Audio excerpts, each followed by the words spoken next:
Assalamualaikum warahmatullahi wabarakatuh. Perkenalkan, nama saya Tiska Wulandari dengan NIM 2101414235. Baiklah, di sini saya akan menjelaskan tentang bagaimana cara melakukan presentasi dengan baik. Nah, poin pertama yaitu persiapan apa yang harus dilakukan sebelum presentasi.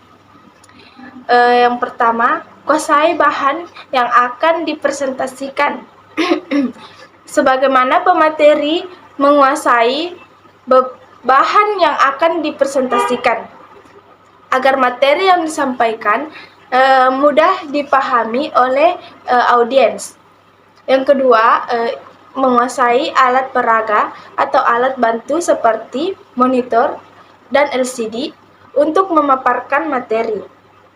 Yang ketiga, latihan presentasi adalah salah satu tahap persiapan yang paling penting, karena tanpa berlatih pemateri akan tidak tahu bagaimana kira-kira kesiapanmu saat memaparkan topik presentasi. Kemudian poin yang kedua yaitu langkah-langkah cara presentasi yang baik. Yang pertama, menguasai audiens agar presentasi menjadi efektif, yaitu kita mampu menguasai audiens. Nah, hal yang harus dilakukan untuk menarik audiens agar fokus terhadap apa yang kita bicarakan. Yang kedua, melatih kemampuan bicara dan penyampaian menggunakan bahasa pembicara dalam sebuah presentasi ini selalu memberikan skill berbicara yang memikat dan juga penggunaan gaya tubuh yang selalu menarik hati para audiens. Kemudian yang ketiga, hindari berbicara sambil melihat slide. Kadang dilihat dari bagaimana mereka bisa berbicara di depan audiens dengan menatap matanya. Hindari berbicara sambil melihat slide ya ketika maju presentasi di depan agar tidak mengganggu audiensmu.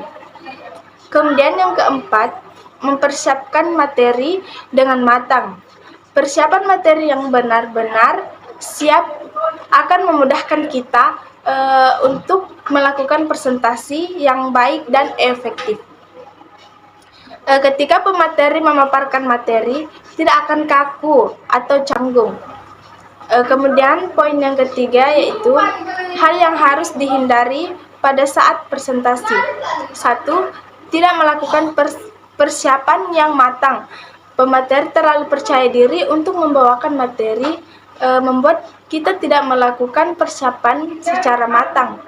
Kemudian yang kedua, komunikasi yang terlalu satu arah. Terkadang pembicara tidak menyadari bahwa dirinya hanya melakukan komunikasi satu arah.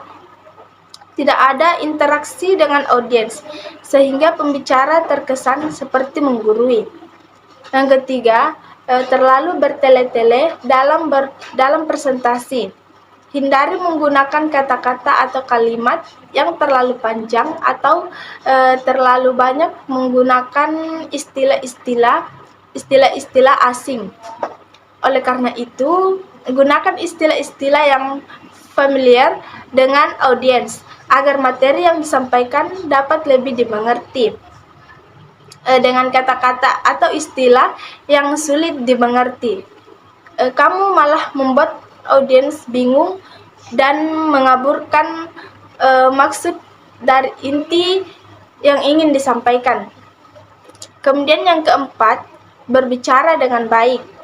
Berbicara dengan berbisik secara tidak sadar. Sering kali kita berbicara kurang keras, bahkan condong berbisik. Hal tersebut bisa mengganggu jalannya presentasi karena audiens tidak mendengar dengan baik materi apa yang kamu sampaikan. Baiklah, sekian penjelasan dari saya tentang bagaimana cara melakukan presentasi dengan baik. Kurang dan lebihnya mohon dimaafkan. Saya akhiri dengan ucapan wabillahi taufiq wal hidayah. Assalamualaikum warahmatullahi wabarakatuh.